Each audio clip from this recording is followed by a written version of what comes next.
Hello there, Comic Clan, and welcome to Comics in the Cross, the greatest streamers you have never heard of. Of course, I'm one of your hosts, Cross, and got a little guest with me today. What's up? And of course, I'm joined by my co-host, as always, Nitro, who's down below us today. How's it going? And we have the amazing opportunity of sitting down and speaking to comic book legend Sergio Cariello, who is joining us today. Sergio, thank you so much for coming on the show and joining us today. Yeah, thank you. Pleasure to be here with you guys.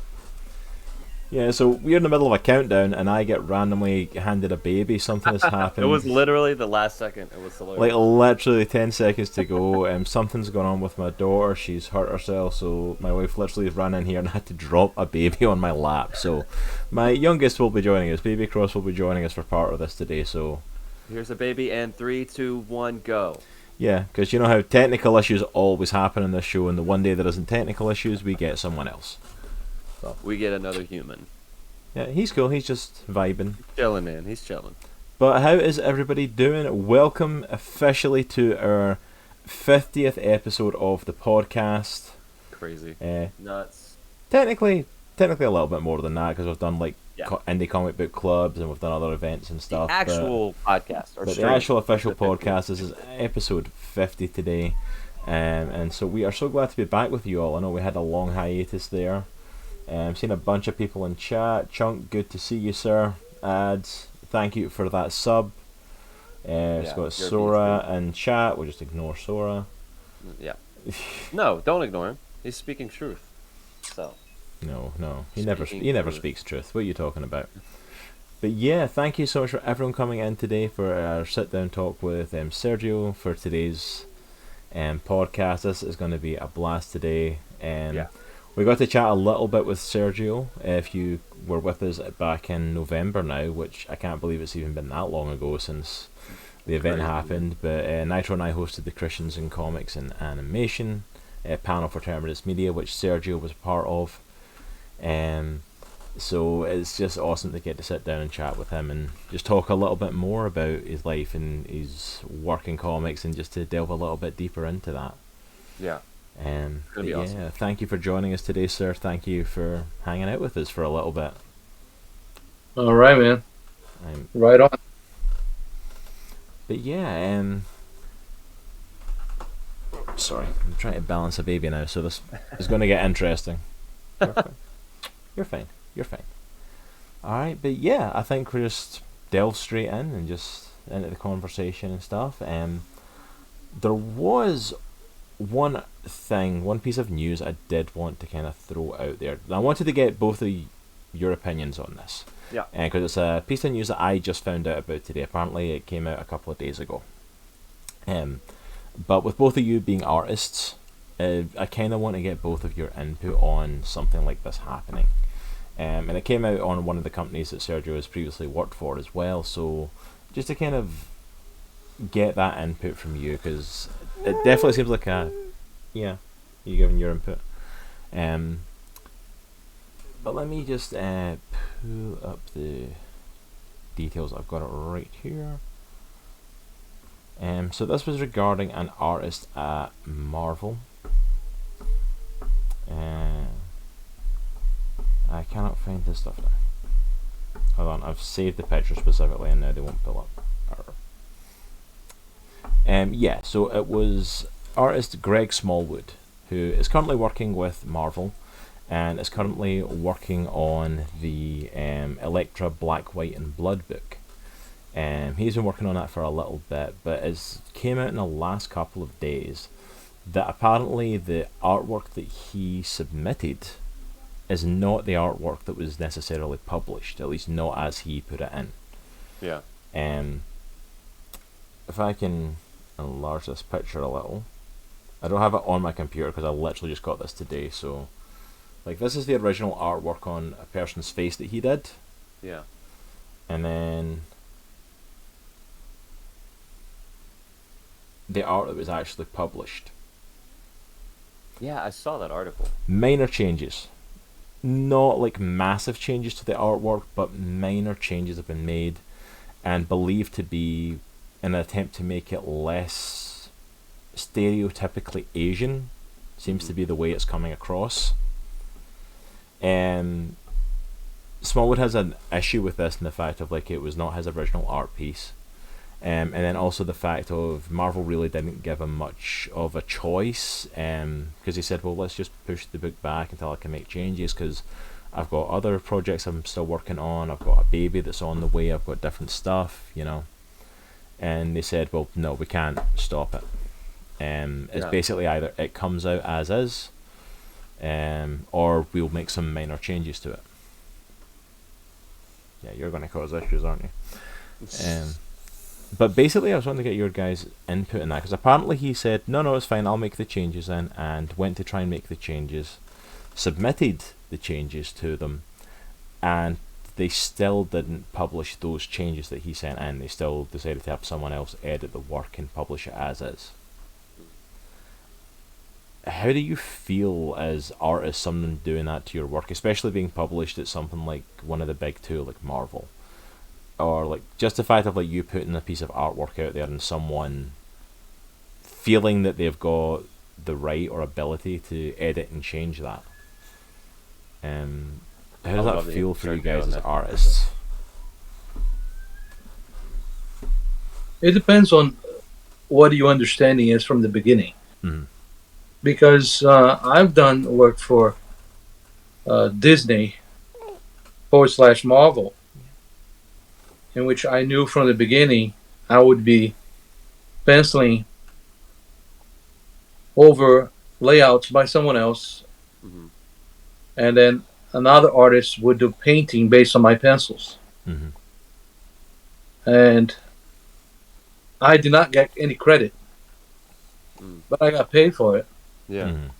On your understanding of the project, you know, sometimes we work for a publisher, regardless of who it is, that they have some directives from the management publishing deal of the company publisher that requires some restrictions as to how something should look.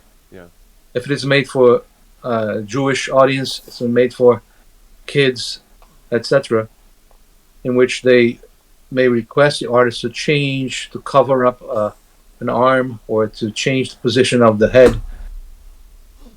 And if they don't have time to do that, they have the right to change whatever suits their requirements for the publication. So we are not fine artists when we work for comic book companies or publishers. We are hired, work for hire, to produce work, and we get paid to do something that has restrictions by art direction, by editorial management, and if we understand our position in that deal, then it's up to us to decide to go along with it or not. It depends also on your relationship with the publisher, in which if you are of high regard and you have a clout and you have a name and you think you are powerful enough to put down for certain things, you can, with the understanding that you could lose your job for that particular project. But you can talk to editors. I don't like this, I don't like that, I would work around this, but I cannot accept this or that. So it all depends on a number of different factors. It depends on the relationship that you have with the publisher, the power that you have as an artist to the industry, that you can put your foot down or not, and your need for a paycheck or not, and your understanding of how everything works. So you have to bite your tongue, swallow your pride, put the tail between your legs, and say yes, submit, get paid, and go your merry way for the next project for different clients and stuff. But every project is different. If you're a fine artist, then you do whatever you want. If you're self-published, you do whatever you want. But if you're working for somebody, you must be aware of the possibility that what you do today may not be accepted tomorrow by the deciding team, art director of the project and company, etc. And it's up to you to know how strong you are to talk it over, or how you're not that powerful. And if you try to change, they may say, "Well, we cannot accept. It's either that, or you find somebody else to do it." And then you have to decide. Okay, I'll submit because I want to get paid. Or say, okay, I'm not interested. I'll get something else because I'm busy enough. I don't need this. So all that has to be taken into consideration. That's interesting to hear your take on that, because this kind of dovetails into a different conversation, where, like, for instance, the Falcon and Winter Soldier series that came out, and even the use of the Winter Soldier in film and movies, like, there was a ton of conversation online about Ed Brubaker not getting credit, basically, for the live action adaptation of that, them using his character, or not his character, but the character that he kind of stewarded and helped create. And the same thing with David Aja as well, with Hawkeye and the Matt Fraction series that just came out with the Hawkeye show. There's a lot of conversation recently that's been revolving around that type of, like, creator-owned type content versus, like, a studio owning it. So yeah, but I think that is a really interesting point that you're bringing up for that, Sergio, and it's something that, like, it almost flies in the face of what we expect in today's culture, which is very much a case of, like, that, you know, you shouldn't be doing this because I worked on this and I did this, and, you know, especially with artists have got the right to put their stuff out there, and it's like, yeah, but you're working at Marvel, basically the #1 comic publisher in the world, and you go into a job there knowing you don't really keep the rights to anything. You know, like, even the characters you create or anything that you create from scratch is owned by them. It's never something that you get to keep and work on and create. And the honest truth is, it's the same with any big job that you work on, whether it's as an artist or whether it's any everyday job. Like, if you're working for a big enough company and you're putting out a product, they have the right to change that because it's their product.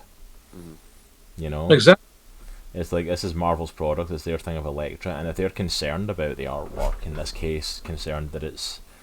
And it's a concern that a big company should be taking on board, and I'm glad they're at least considering it, because it's them looking at something and going, is this something that's going to get viewed as an Asian stereotype of a drawing? And that was the reason for the changes being made, and whether or not it was right that they made those changes, I'm glad they're at least asking the question. Because there was a long time when, because, like, talking about race and talking about gender equality and transsexual, you know, rights and all this different stuff has become such hot button topics now that they're questions that everybody is wanting these big companies to ask. So at least they're looking at it and trying to make decisions based on what they feel is right. And I can't really fault Marvel on that, but yeah, it's like, but even at the end of the day, yeah, that's a really interesting input of, like, well, yeah, it's their product. If they want to change it, they can.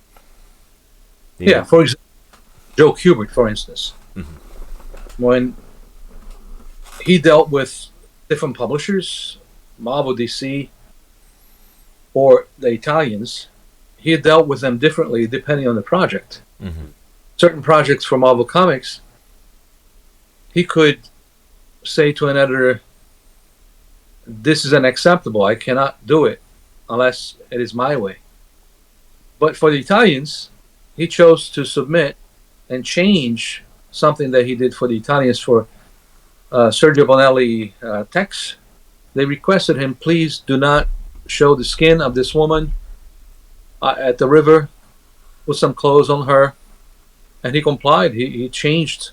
They also asked him, please do not do your style of narrative in which you have inserts and you have long panels going top to bottom and then panels stringing off from it in that American style that you're so used to doing in DC and Marvel. Please do only tiers of boxes because the Italians will not understand. And he complied to that. Yeah. So it depends on who it is that you're working for, how much you care for a job, how much you care for a paycheck from the job. So there are many different factors in it. Yeah, absolutely. And I think that's really interesting as well, just like that, like, you know, Joe Kubrick obviously a big influence on you and going to the Joe Kubert School and everything. It's great to hear stories of him, but like being challenged by that of like, hey, this thing that you do for American audience, that's great for American audiences, but they are probably not going to work for the Italian audiences, so we're going to have to make these changes. And again, they've got the right to do that. And it's honestly, it's like we get this weird thing when it comes to entertainment. I think we get this weird sort of conclusion with entertainment of that we get a say. Yeah. And that everyone's got an equal say over everything. Of like, you see people freaking out about movies and TV shows going in directions. People are like, why did they do that? Why did they make that choice? And it's like, well, you can be upset about it or not if you want, but at the end of the day, it's their choice to make that. Yeah. Right, and in the case of the Italian comic that I mentioned, the text for Sergio Bonelli that Joe Kubert did work for, he did not need that job. You know, it's something that they really wanted him to do it. Yeah. He didn't have time to really spend time on it, so it took him 7 years to do. And to the point that he offered to stop, return all the money, and they would hire someone else. And they said, no, we want you to finish. Take as you need, because he was editing, he was drawing, he was running a school. He didn't have time for text solely. He was busy with everything else on top of the Western that they offered him to do. So he decided to comply, but he didn't have to. He didn't need the job, but he had a good relationship with Sergio and with the members of the team that put together that project. So they had a special relationship that changes everything. So it depends on all those factors. Yeah, absolutely. And I think I said, like, looking through in that lens, it honestly does kind of change my initial reaction to the story as well. Because my initial reaction, like, as an outsider and as someone who is absolutely awful at art and who'd never be in this situation, was kind of like, well, yeah, it's like if he's submitting this stuff and it's like, well, and then even if he's offering to change it and make changes to it and they're kind of like, no, it's like, we're just going to do this. It's like, well, how dare you? That's, you know, he's done this for you and he's willing to make the changes and everything. It's like, well, yeah, it's like, I can understand his offence at it, but at the same time, it's like, yeah, they're allowed to say that. They're allowed to make that choice. And their characters, yeah. Yeah, for example, I just recently purchased a huge Spider-Man book that's printed in a way that it feels like it was a newsprint from the 60s comic book. And it's a very thick book, you know, about this thick and really big. And I learned something new about the history of Spider-Man, in which Stan Lee, when he proposed the story to the main guy at Marvel at the time in the 60s, the boss of Marvel back then didn't like the idea of a nerd, wimpy, being bullied by school kids, having a weak look, feel to it, a spider. Everybody hates spiders. What do you mean a Spider-Man? So everything that the guy was against was the reason why Spider-Man was successful.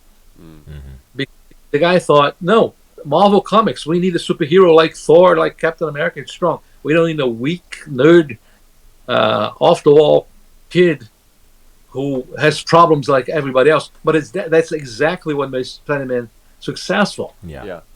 The edition in which Spider-Man was published was to publish the story in another book, in a backstory. Okay, let's do it in a backstory so people can see it, what they don't want, and then it dies there. But it had totally the opposite reaction. People wanted Spider-Man because now they relate to a hero that was like them, weak, problems, catching a cold, having problems with the family and friends, being misunderstood by social media or the newspaper of the time. Yeah. People loved Spider-Man for what it was. Yeah. So the boss, the guy who wanted the changes or didn't want at all, he had to bow down to public demand. Mm-hmm. We want Spider-Man the way it is. Yeah. So everything is dependent on acceptance, leadership, and the willingness of the art team to go along with it. No, absolutely, and I think that's a really interesting point as well. Like, and that is an amazing story. Like hearing that story from Stan Lee when he told about that Spider-Man was literally creating a character that flew in the face of everything that the creators were saying they should put out. That Marvel were saying like, yeah, we should put this character out. It's like, no, this is nothing that people will want, and yet everyone latched onto it. You know, and it's like, and I think that's the thing is like, it's really hard to make calls on stuff like that as well. Yeah. Because like you never know. Because like that guy could have been completely right. Like people could have completely just went, no, that character's awful. We don't like him.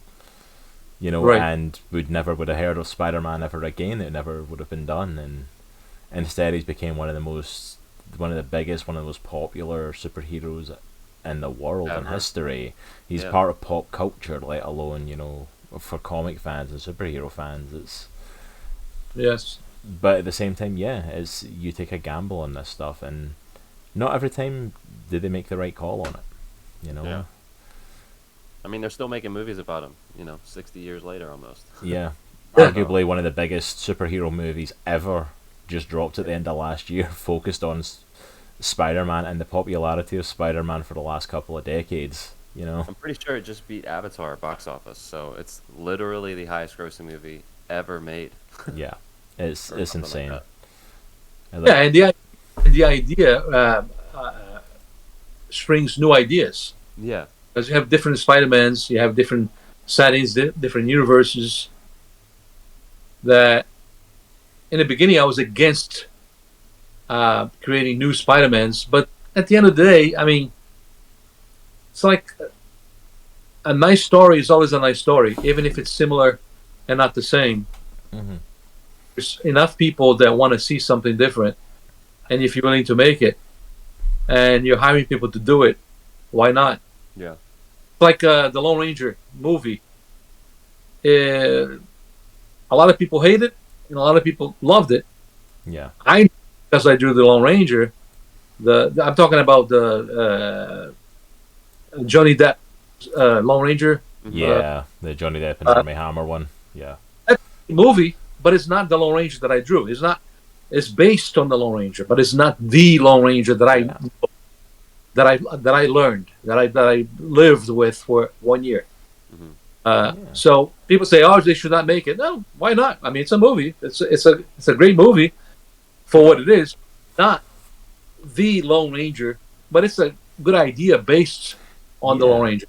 Absolutely, and I think we're in that kind of part in culture as well now, where like people are doing reimaginings of stuff that they grew up and loved.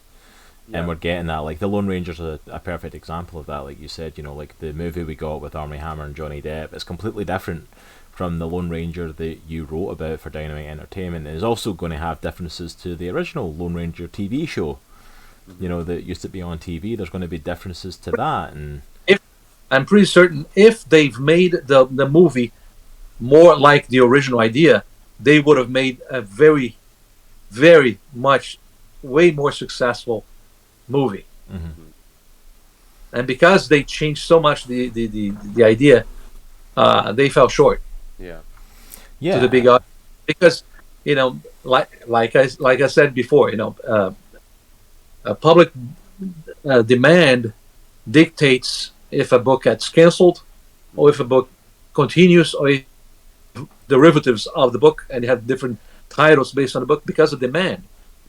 And if the publisher producers understand what the public wants, they should give them what they want, and not force something because they think they should get this and they don't know what they want. So we got to give them something that they should watch instead of giving them that they want to watch.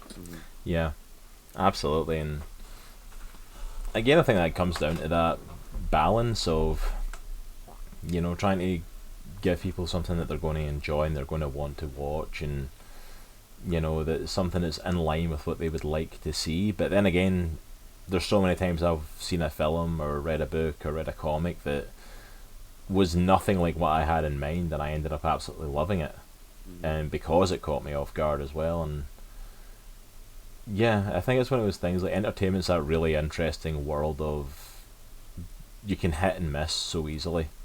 Yeah, especially comic books. But Honestly, the general rule to this, if you're making a movie about a character that is very successful, chances are you will do better if you were faithful to the idea and not change it.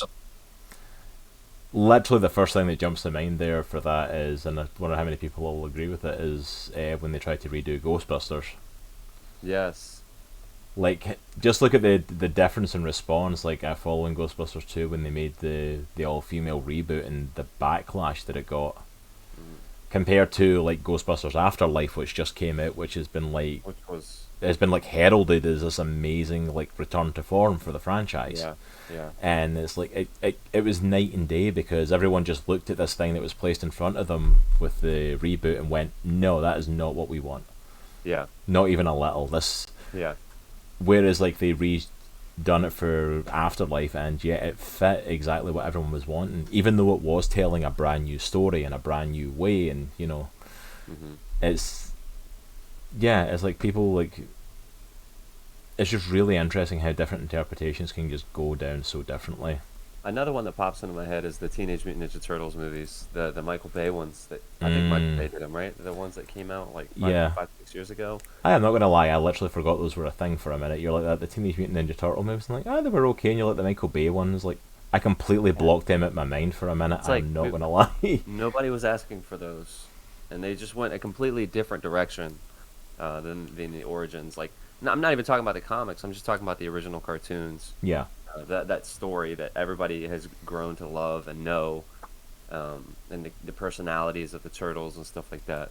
So yeah, there was a reason why Bill Watterson decided not to franchise his Calvin and Hobbes and Charlie Brown. Also, he said, "When I die, it dies with me." Yeah. Charlie Schultz, right? Yeah, Charles Schultz, yeah. Understood what it meant to keep within the vein of the idea. Yeah. So it keeps selling. The reruns keep selling over and over and over and over again because it works.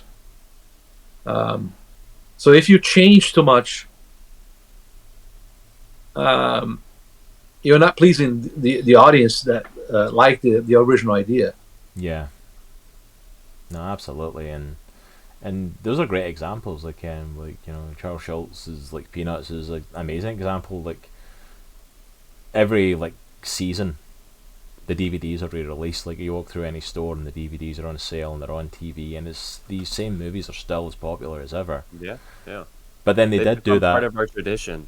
And then they did do that new Peanuts movie a few years ago, but it was done in the heart of what Charles Schultz wanted it to be. Yeah. It really felt like a story that fit into the world that was there. It wasn't like this modern retelling of Charlie Brown, because, you know, we need that.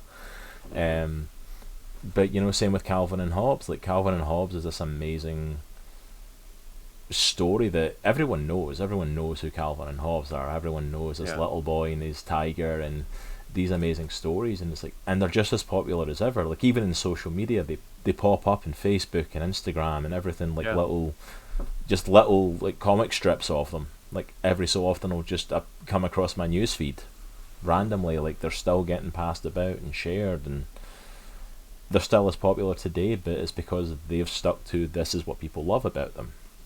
And exactly.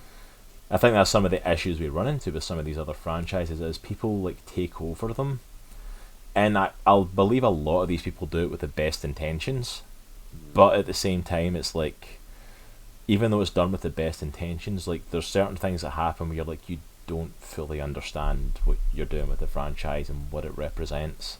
Yeah. You know, not everything needs a modern, gritty retelling of it. Agreed. Although, in saying that, with Calvin and Hobbes, we literally had David Pepos on the show who'd done a gritty retelling of Calvin and Hobbes, and it was actually amazing.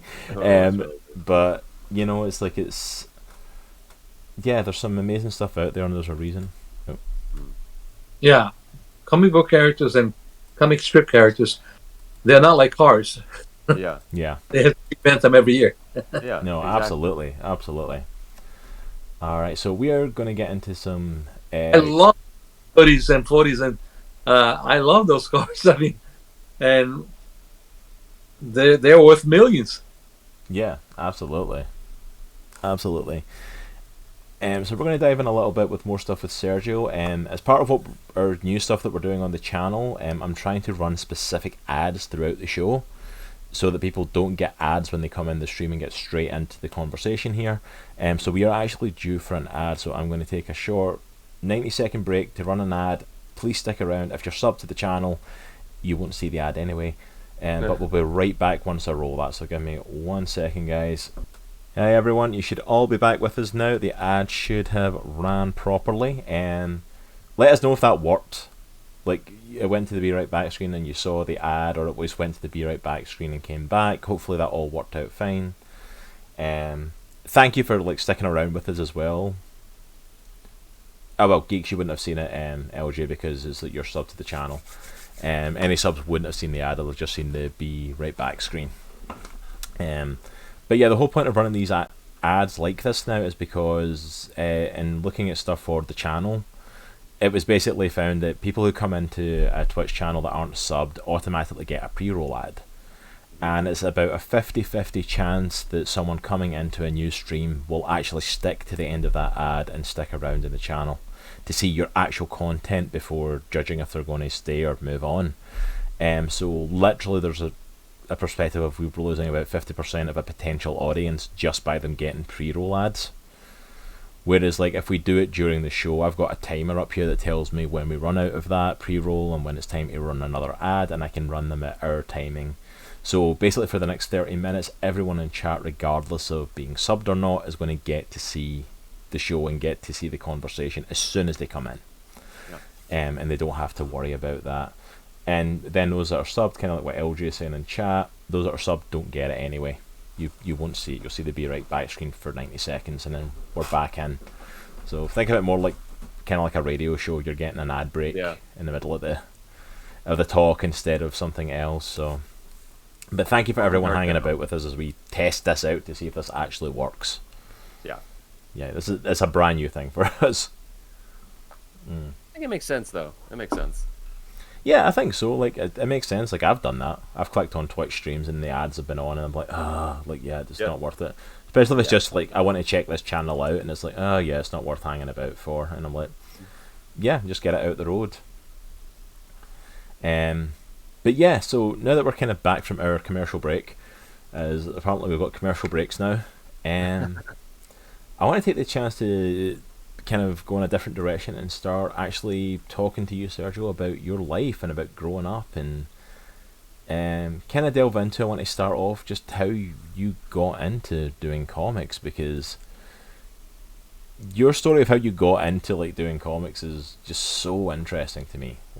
You were essentially getting published work at age 11, I believe it was. That's right. Yes. With your first one, so. Tell us how you got into comics, how you got into your love of comics, what drew you to comic and art and wanting to go down that path, and how you ended up having a published piece on a weekly basis from the age of 11 to 14, and how that came around. Yeah, I like to look at my journey as a journey that is not in itself inspired only and exclusively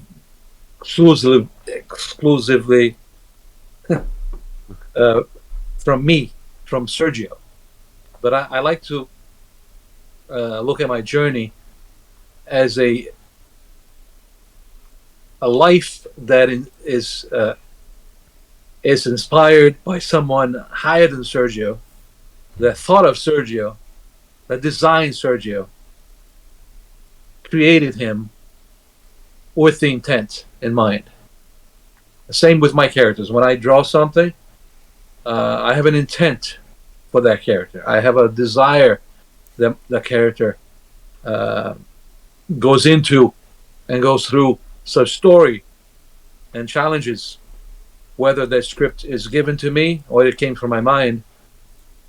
So I am a result of somebody else's mind that thought of me.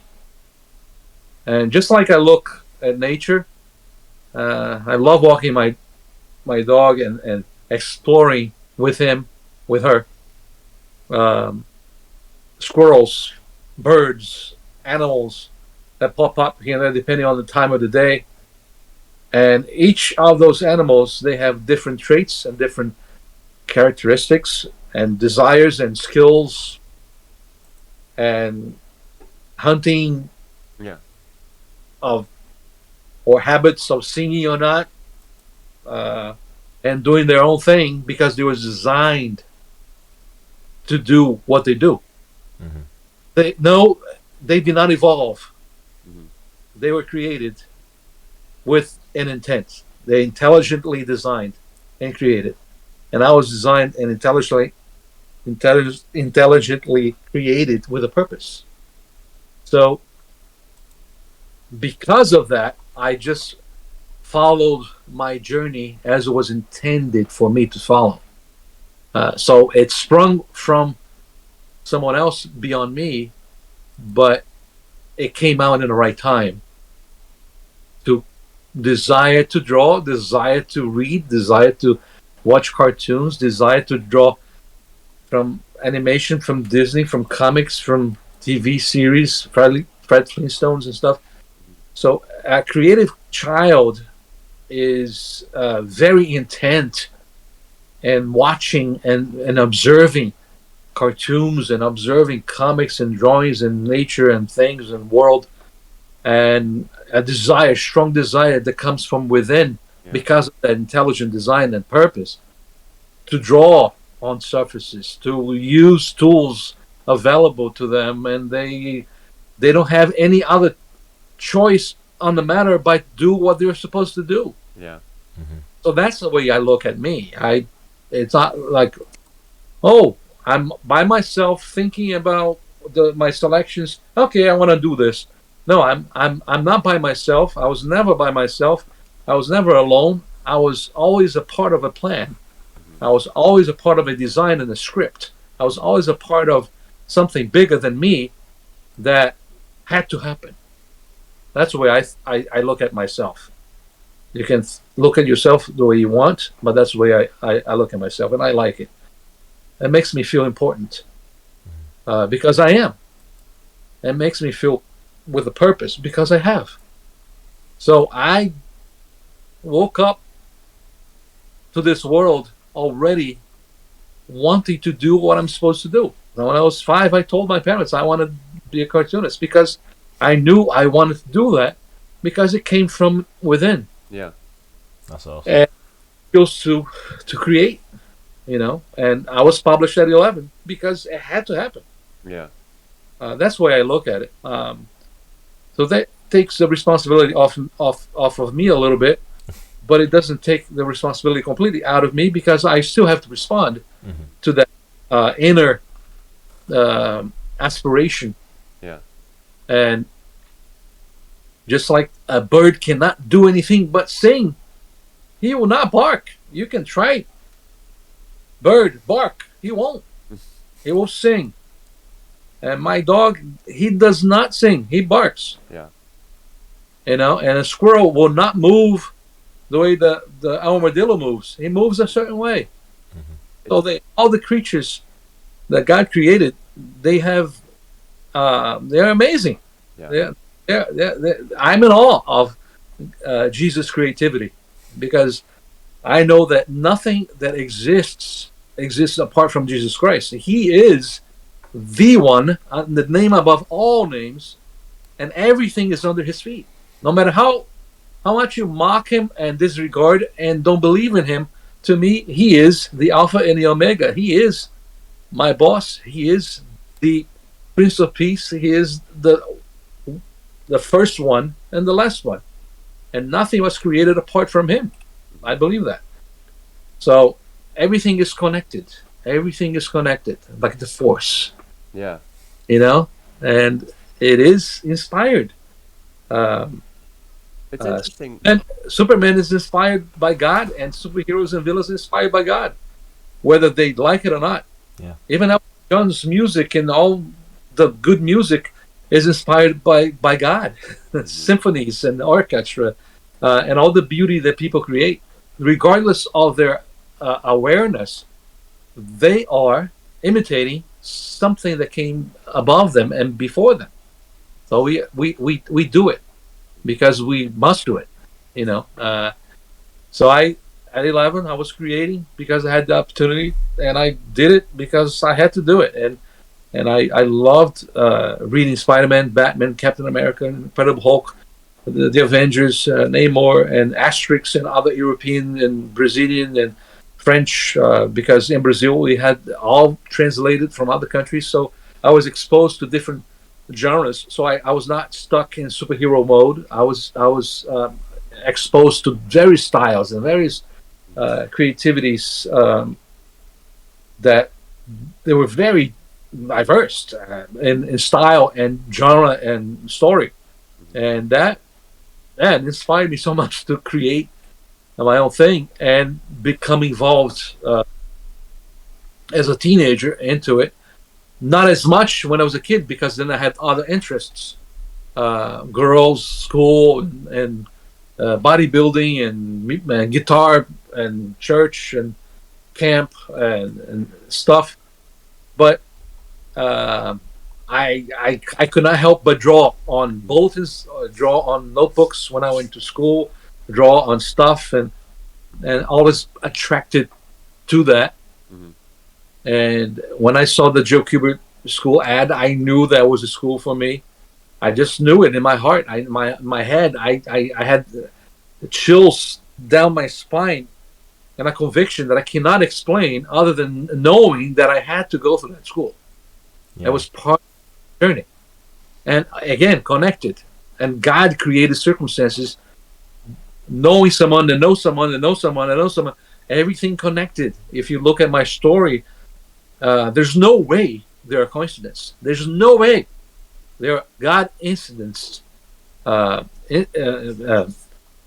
and everything worked together for my good, because I was called according to a purpose.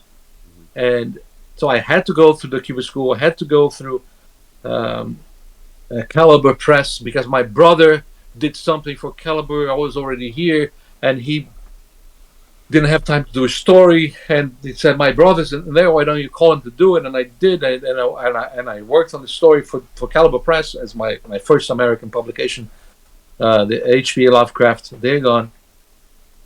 And that helped me in the Cuba School, because I was working for Caliber, and it got me exempt from a homework from some structures, because I was already drawing, penciling, inking, lettering, a comic book, and that helped me through my journey, and everything together, everything in its time, and all the pieces of the puzzle, they're all connected, and I cannot see it any other way. I cannot take the blame or the merit for everything I've achieved, because I believe there's some force behind it that called me and made it happen. Uh, and of course, I had to respond to that. So I have a responsibility to respond to a call. Um, and that's how it happened, you know. Absolutely. Your brother. Just to kind of go back to something you said, your brother was also is also a comic book illustrator currently, right? Is that correct? Yes, and he's an instructor for a school in Sao Paulo, Brazil. So what was that like growing up? So I grew up and nobody in my family was creative at all. I mean, I don't want to say not creative, but nobody was in the arts at all. So, but like you said, I had like a drive. There was like a driving passion. Like I had to draw. I had to paint. I had to do something creative at all times when I was growing up. So how was that like growing up with someone that was like equally as creative as you? so you could kind of like feed off each other. Was that cool? Was that a cool experience? It was great. That was Yeah. great because we worked. We were encouraged to each other to draw and create. So we had that simulation of. I don't think we knew anything about competition, but we wanted to draw. Yeah. We walked together through various comic book stands. We didn't have comic book stores. We had when you go to New York, you know the magazine stands. Yeah. That's what we had in Brazil. Okay. We had many of those that sold the comics too. So we walked together on foot throughout many places, seeking for comics and books and stuff. Mm-hmm. So we were together in a lot of ways. We're not apart from each other in the creative process from the beginning until I moved out of the country. Yeah. That's awesome.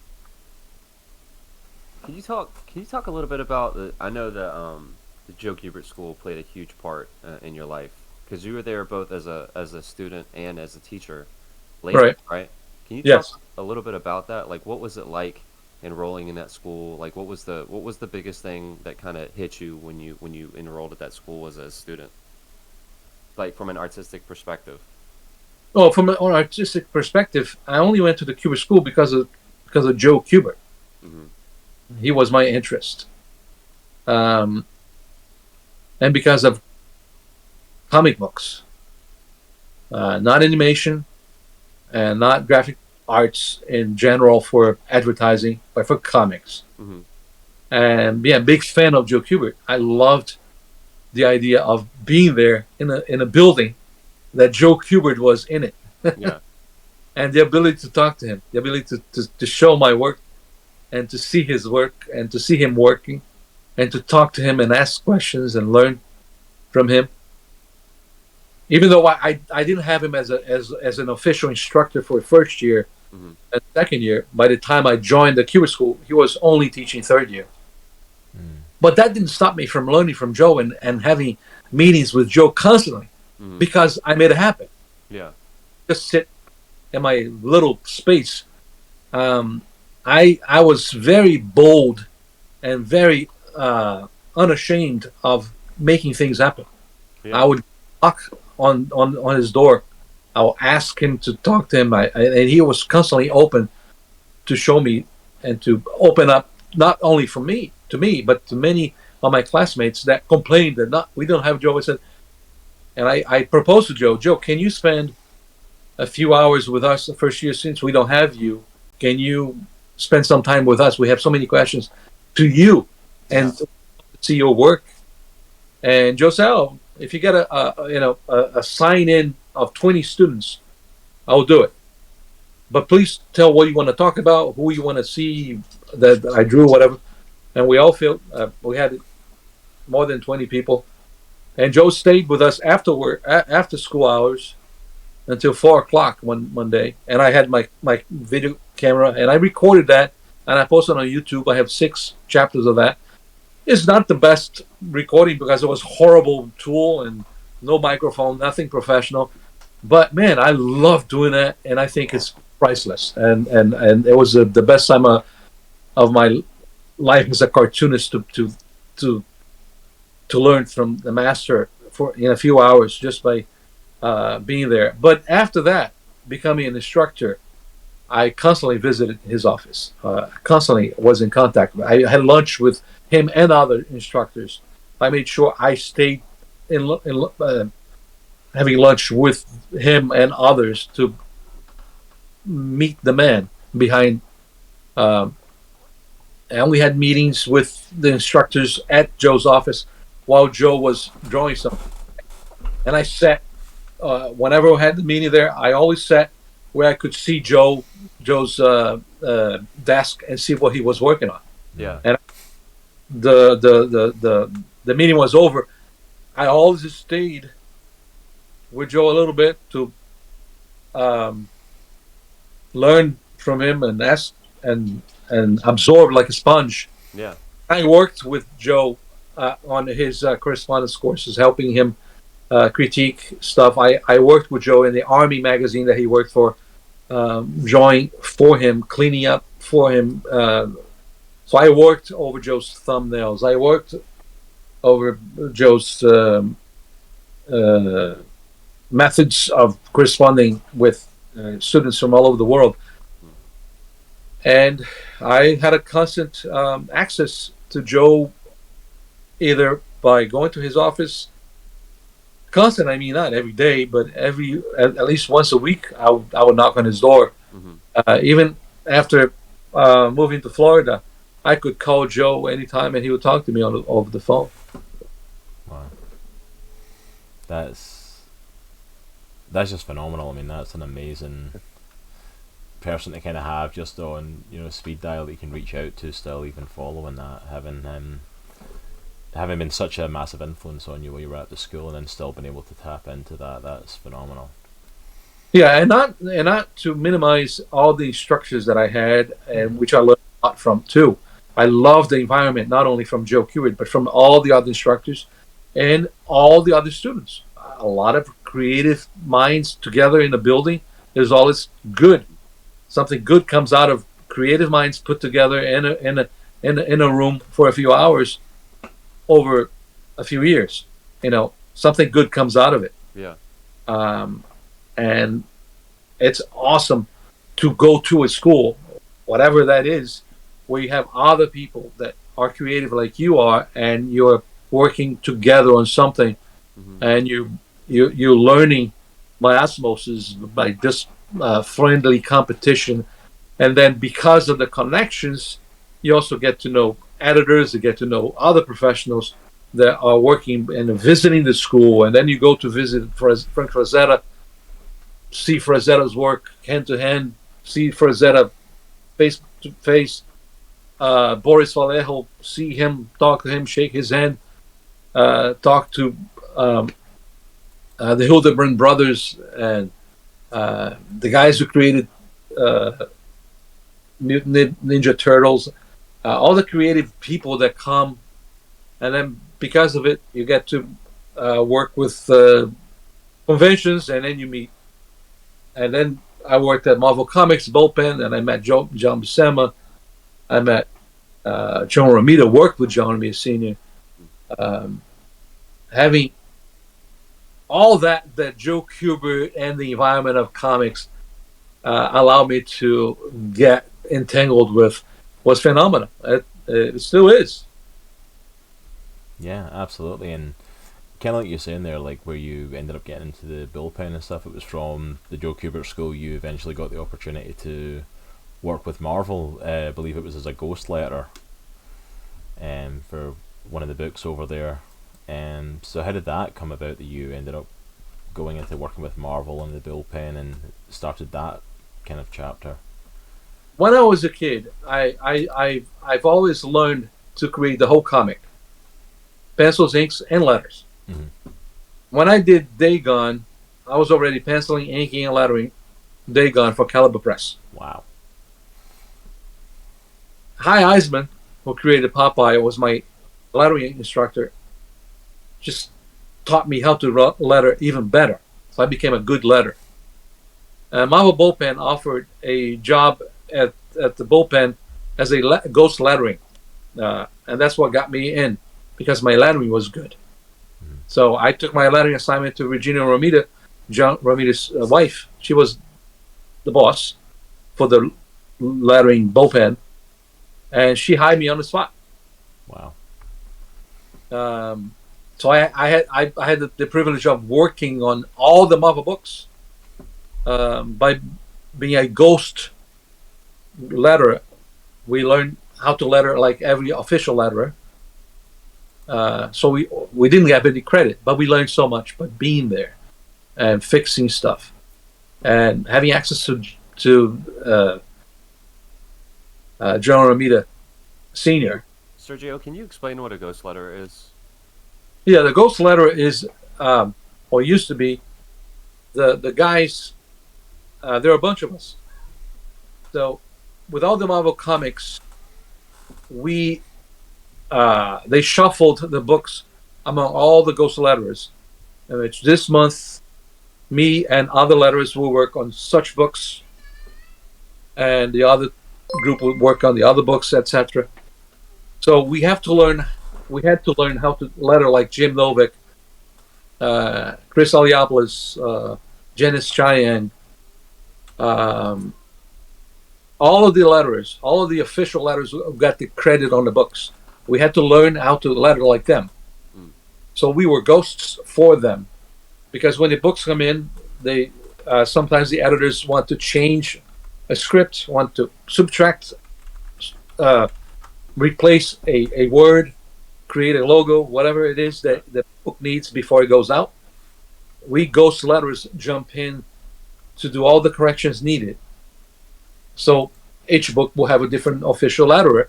So we never get credit, but the corrections are done in a way that the reader cannot see that was fixed, because the ghost letterers helped the lettering to remain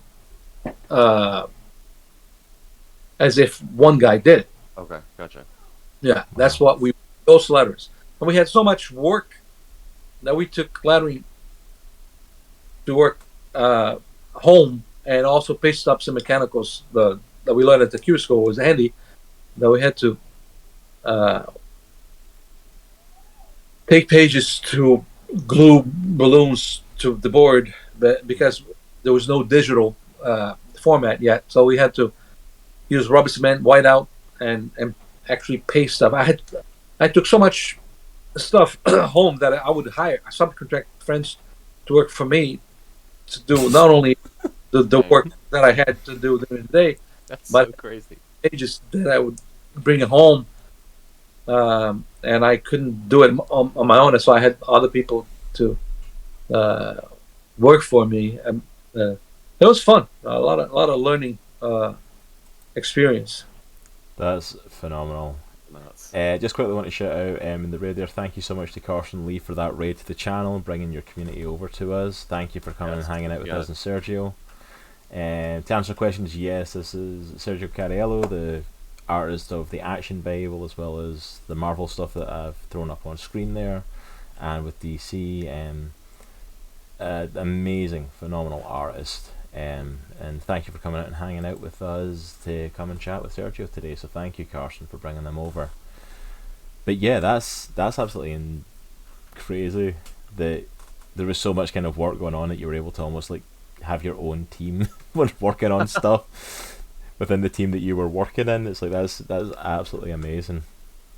But yeah, that's phenomenal, because I've heard you talking about doing the ghost lettering job before when you were we had you on the panel previously, and you know, I remember you saying that like nobody else was like really wanted to take them up on the offer to go and do it, and I'm like, yeah, because that's crazy. You know, like to me in my head, that's crazy, because I'm like, it's working for Marvel.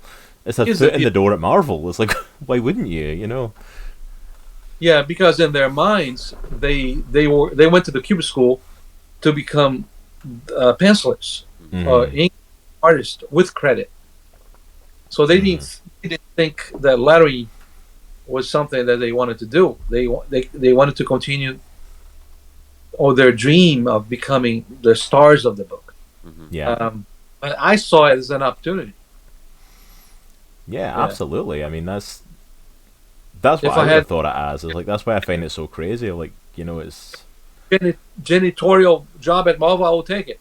Yeah, I mean, that's it. It's like, at the end of the day, like, you're not getting credited for the lettering, but you're working with Marvel. Like, that can only be a good step in the right direction, you know? I had access to John Buscema's artwork. I had access to all of the professionals' pages, original pages in front of me. I could make copies of everything I wanted and take it home. I have tons of copies that I collected. That's insane. That's and that's the original. That's amazing. Like, just like, I think that was the thing. Like, reading like kind of your bio and stuff, and like to be in the bullpen. Like, for me alone, just like you hear so many stories about the Marvel bullpen, just to be there and amidst all these amazing creators, like that. Yeah, no, It's just it's mind blowing to me. Like just to have I would, that access. yeah, I'll see Alex Ross original pages painted, and have access to them. Oh my goodness. Yeah, I had access to Joe Kubert's original tour pages. I have one stack over here. That's from the original. Oh Um, my gosh. so I was working with the books, and you learn so much when you see behind the scenes. Yeah. Because when you see the published work is one thing, but when you visit Norman Rockwell's gallery, for example, Hmm. uh, you see the strokes, you see uh, the paint pop up from the paper. I see all the rough organic stuff Yeah. glued together in that paper. It's totally different than seeing the published work. Same goes with the comic book pages. When you look at the cutouts, the whiteouts, the all the fixes, all the corrections on the original, and you smell the ink and you smell the rubber cement of the lettering, and you see and you work on the original, and you're working with a guy, John Romita Senior, to see him working, to see him drawing Spider-Man there in front of you. That's priceless. I mean, you can't get a better job if you dream of becoming in the world of comics.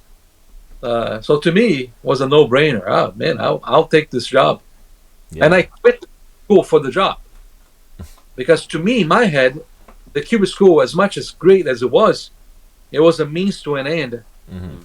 a means to learn to do comics, then to leave the school and do comics. Yeah. But it was already working for Marvel Comics. In my mind, I didn't need the Joe Kubert School anymore. Yeah. It's almost like the change of like studying to do the job you want, and then do you do that or do you do like an apprenticeship and get the hands-on experience? Like if you're already in there getting that experience and Yeah. working with Marvel, and like you don't necessarily need that anymore, like the Right. school to teach you anymore, because like I'm where I need to be Oh, and I'm learning while I'm there. Like you're yeah, not going to get much of a better teacher than being in the Marvel bullpen. yeah, Like and to I made the right decision is yeah. that even though Joe Kubert didn't like it that I quit, he hired me to teach there. Which just blows my mind. Like technically you're a Joe Kubrick school dropout essentially that went and worked with Marvel, and then when you then came back to the school wasn't to complete your course, was to teach. Like that's phenomenal. I That love it. show you that I learned more in a 7 years teaching than my 2 years as a student. Wow, that's awesome. So in a That's way, what is a diploma, Yeah. and who cares for a diploma? Tell me exactly. anything in your life. Can I see your diploma before I give you work? Never. Yeah, no. Show me the pages. Can you draw? Show me the pages. I don't care about the diploma. Hmm. So comics is totally different than being a doctor or being a lawyer. Stuff that my father wanted me to do, and I didn't. So I loved doing what I do, and I still do. Love what I do.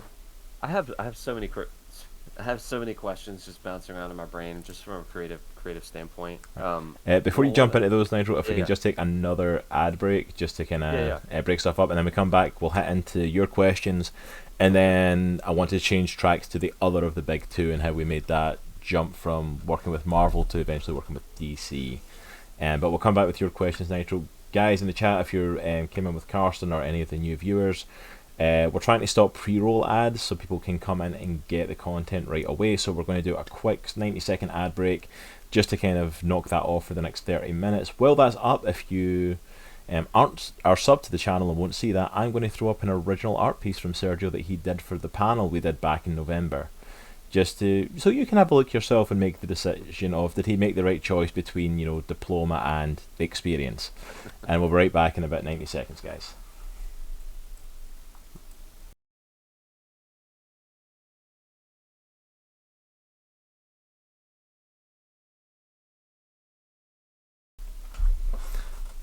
We are back, Comic Land. Thank you so much for hanging around through that ad. And if you didn't get the ad, then I hope you enjoyed that beautiful piece from Sergio. That totally not jealous of that ability to ink something like that. We were just talking while we were off screen there, like in the joy of getting to watch Sergio, because he inked that like live on Facebook, and both Nitro and I were in the stream watching him ink it, and it was just phenomenal to watch. And by the way, he did that in 20 minutes, so just throwing that out there.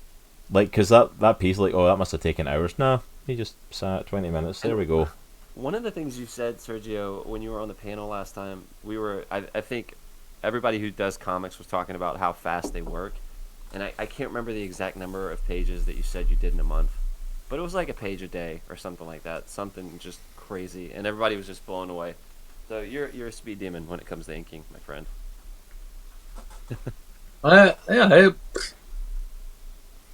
It just the way it is. Yeah.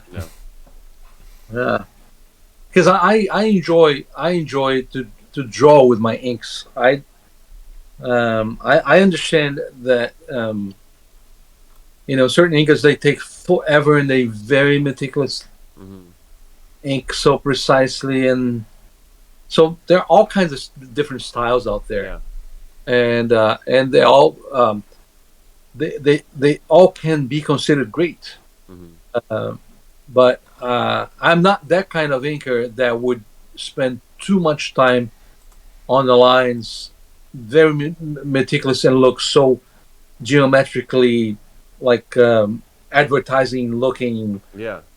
I'm not that. I see the value of that, and I can do that because I've done advertising for DC. I've done advertising for others, and you do need to work your templates and your precise tools to make everything look neat and vector and all that. But as far as inking, generally I prefer the organic inking style. Because you ink with a brush, if I'm not mistaken, right? Yeah, I prefer using with the dip pen, but I use digital, cryptograph, whatever does the job for the occasion and the need. But I prefer the organic type of inking, and the only way that I see that it is pleasing to my eye, the organic inking, and it has to be done in a certain pace of speed in order to keep that fluid motion, non stiffness to it.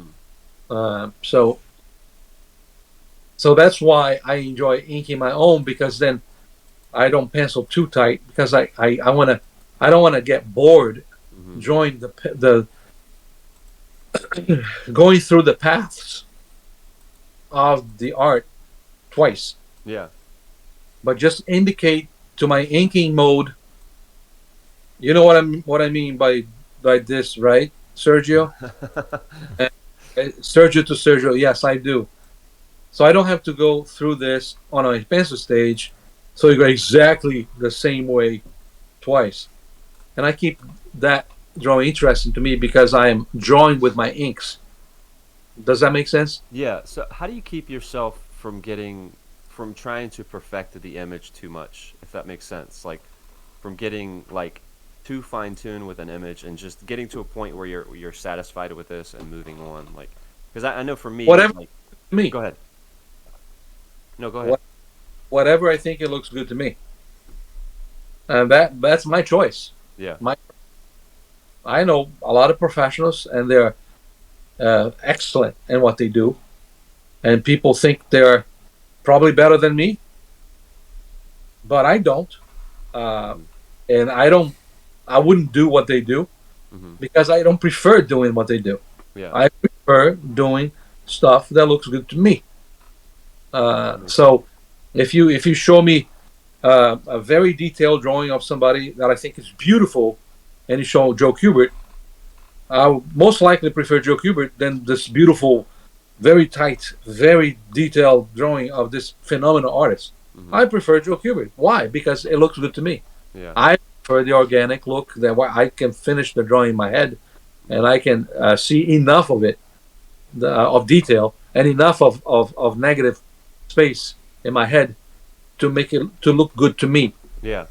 Balance of whites and blacks and detail, but not too much of any of it. So that's my style, my preference, the way I prefer. I don't like a drawing that looks like a coloring book that you depend on color to make it pop, to make it solid and three-dimensional. I enjoy spotting enough blacks and shadows and detail and the gray tones to make the drawing look popping from the midground, background, etc., and all the elements being separate enough that it's clear visually that you can make of what is going on. Yeah, that makes sense.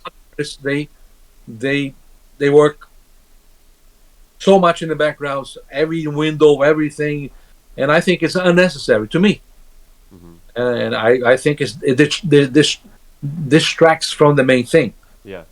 So I like background to look like background and supporting the foreground or midground. So it's a matter of choice. Yeah. It's same for the photographer. You know, if you're a good photographer, you're gonna unfocus the background and focus on the midground or foreground, depending on what you want the people to see. Yeah. What you want the focus to be on. And if everything becomes important, nothing's important. Yep. Yeah, that makes sense. But it's a personal choice. And I've been accused of old timer because of that, old school, and I don't care.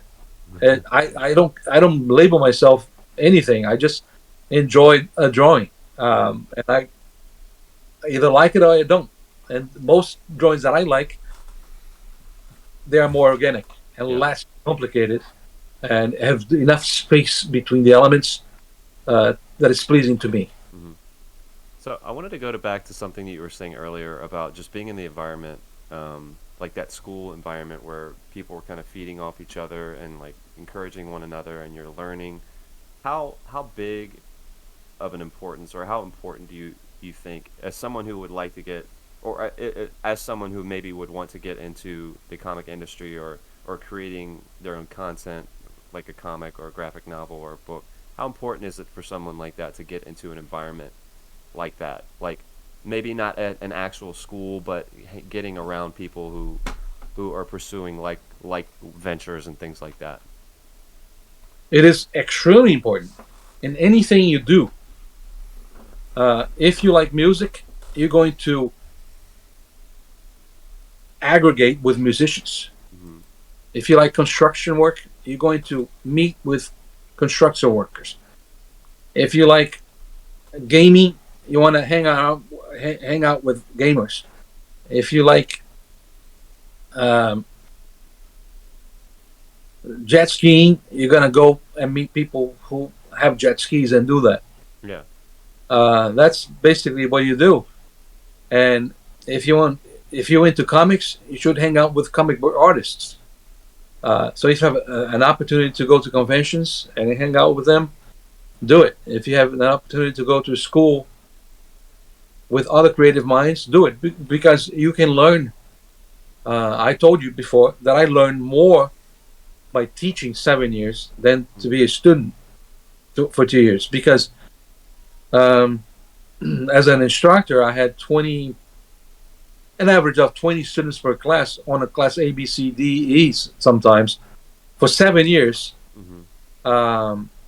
Imagine how many students I had, and a lot of them had a lot to teach me. They had a lot to share. Yeah. Because they were very creative, and I could look at their drawing and be inspired. Yeah. And they could look at mine and be inspired. I would bring pages that I was working on for DC Comics, and I was using the model to pose for me for drawings that I needed in a page. I took of the model, took advantage of my students to inspire me to do my pages better. Yeah. And then you have the opportunity for someone to look at it while you're working on something and suggest, Sergio, why don't you try this, or what about this and that, and then that causes you to think of adjustment, and so working with others, or in an environment that others are working from other projects, where you're able to walk around and see what they're working on, like CrossGen, for example. I had the opportunity to work for CrossGen. That had the same environment as a Marvel bullpen or the Kubert School. Being around other creative minds working on their creative projects, and you being in the same time working on yours and taking breaks, talking about stuff and looking at each other's stuff and learning from each other. Yeah. That's super interesting. That's awesome. And just if you mention it as well, though, like you did work with CrossGen for a little bit. If you can tell us a little bit about what CrossGen was, how you got involved with them, what sort of stuff you worked with, because that's a company that a lot of our viewers and listeners might not really have heard of. You know, unfortunately the company closed down a little while ago, so if you can give us a little bit about your time being at CrossGen, because it's one of the kind of the, I don't want to say lesser known companies, but it's one that not everyone might have heard of that you worked with for a little bit, and just kind of your time there. Was an alternative to the some other types of comic book that Marvel and DC were not creating. So a lot of creative stories have different genres and different environments that was not being published, and they had a lot of creative people in it, writers, colorists, pencilers, inkers that were well known in the business that went to work for CrossGen. And because of my interest in the Kubert School, Andy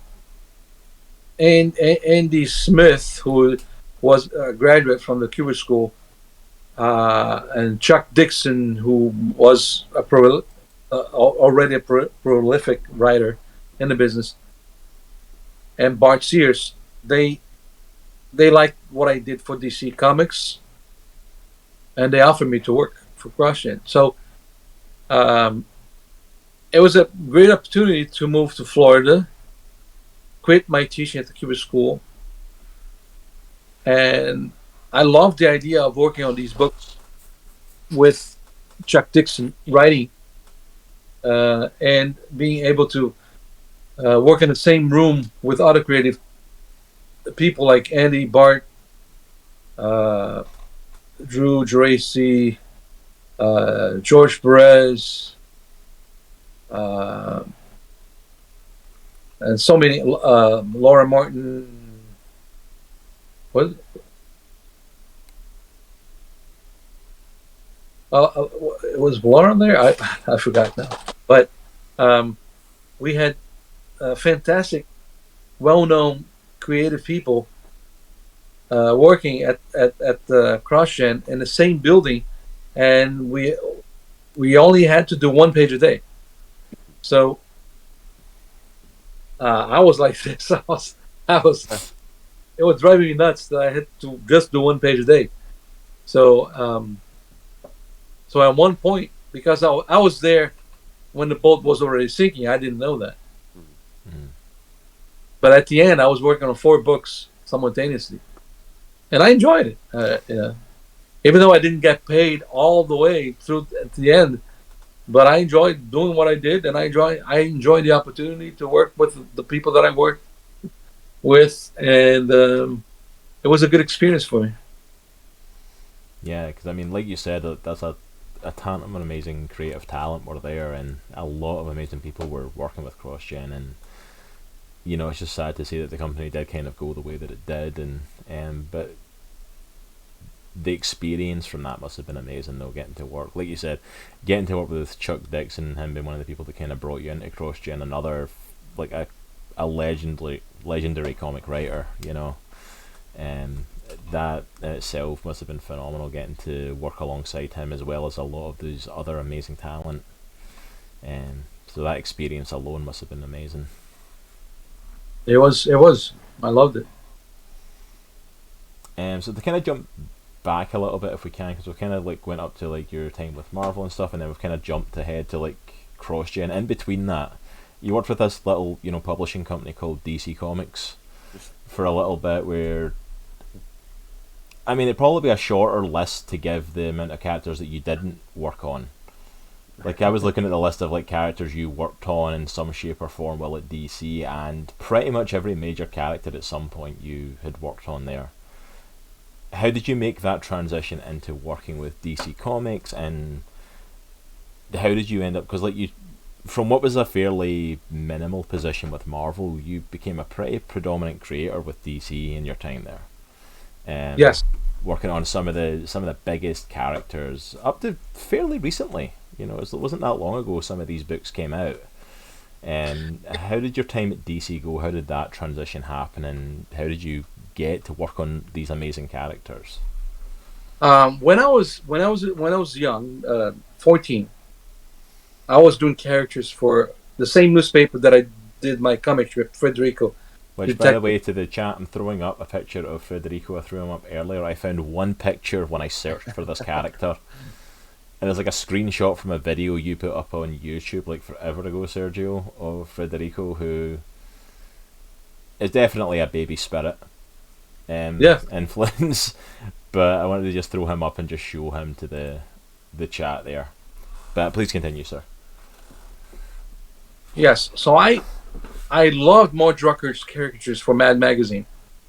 So, and I loved doing characters. I drew a lot of characters for the newspaper.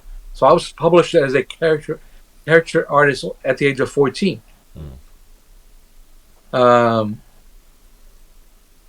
I love doing characters. I did bar mitzvahs and weddings while I was attending the Kubert School. On weekends, I did a lot of characters for sometimes Honda or weddings or bar mitzvahs, and it's something that I enjoyed doing over the years. And I remember taking my work to Mad Magazine, and they told me, "Oh, we don't need a lot more Drucker." So that door was closed, but I kept drawing characters every place I went to for my own fun.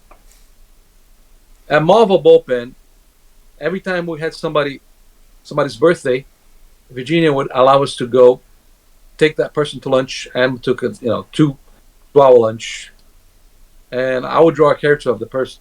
So I drew Dave Sharp, was one of the ghost letterers, and Pat Carey, he was the editor or assistant editor to Daredevil comic. And whether Pat had some more drinks that he should or not, he told me, based on this character at the restaurant, I'm gonna give you work tomorrow. Like, okay. So he gave me Daredevil to work on the Ralph Macchio's office.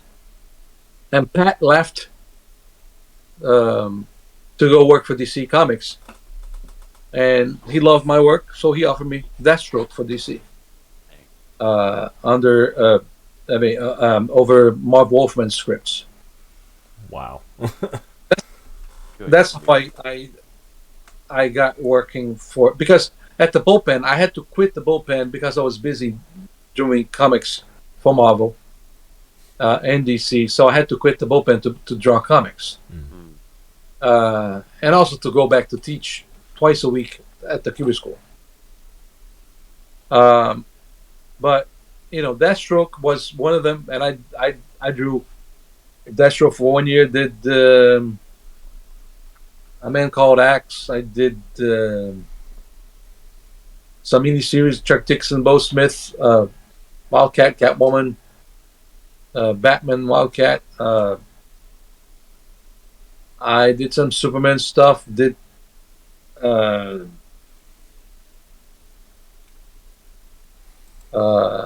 Azrael, Batman, Legends of the Dark Knight. I did a lot of work for DC Comics because one job led to another, and that's how I got to work for DC. Based on that one character that gave me the Daredevil story, then it was like a domino effect. That's crazy. Crazy. Yeah, like it was like a domino effect. Like the list of characters you've done at DC, like you said, like Batman, Superman, Flash, Deathstroke, Guy Gardner, Steel, Wonder Woman, Green Lantern, Blue Beetle, Azrael were just like some in the basic list of like here's some of the characters that Sergio has done with DC Comics, and it's just phenomenal that all came from essentially one lunch. You know, where you drew a caricature and done that for a gift, and it basically spurred on from there, getting to work like you said, Daredevil, and into that. That's amazing. That opened that door. Like it's kind of like it just makes me think, like you said, like exactly as you were saying at the beginning, like everything is connected. Everything is almost like, you know, it's almost like the Force, like you said, is like everything is that connected to each other, and there's someone that's like setting your path up and guiding your path, and I'm like, and you would never think these small steps lead to certain things. Exactly. You know, and even just the spur on of like, you know, like you reading comics as a kid, or you know, going to the Joe Kubert School, you seen the advertisement, like I need to go there. But even just something simple like they were offering like the Ghost Letter position at Marvel, and like nobody wanted it. And I'm almost thinking in my head, like, see if they knew this was the potential that could have came from something like that, they'd be kicking themselves today. Like just something simple like that seems like a nothing job opened that next door, which opened the next door, which opened the next door. It's, you could never have imagined the path that it took, and it's phenomenal to like kind of look back at your career and see all these little connections led you into all these amazing positions. It's honestly phenomenal to look at.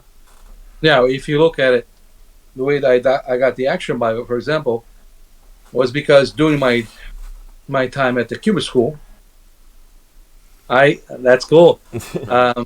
I did a drawing for Alex Stevens' Glory to God comic book, and it was Jesus carrying the huge cross. He asked me to draw a drawing. I did that.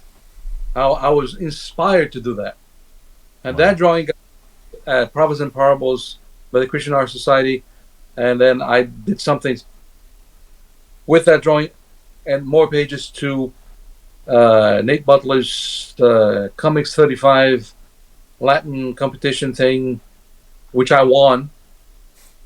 And those Christian publications, they were published out there. And when David C. Cook was looking for somebody to revamp the old picture Bible from the 70s, which I loved, and I had in Brazil when I was a kid, black and white, André LeBlanc. Look, I had the small version, black and white, and looking through, it was one of the things that I looked and inspired me and said, one day I might want to do this as well. Because of that drawing that I did for Alec, and because David C. Cook had published something in the 70s that I enjoyed, and they saw my drawing when they were looking for somebody to revamp that 1970 publication, they said, I think we found our artist. So it's all interconnected. And they asked me, do you want to revamp this? I said, yes. Even though the details, I said yes right away. That's so because my passion, my what I told you before, I knew it. It was mine. It's like we're constantly tempted because we live in a world of competition, and because we live in a world of competition, you might want my job and I might want yours. Mm-hmm. So you go to the Kubert School, you know, we all wanting the same position. We all want to swim in that small pool. Mm-hmm. So it's like whoever swims, the struggle for the fittest, you know, right?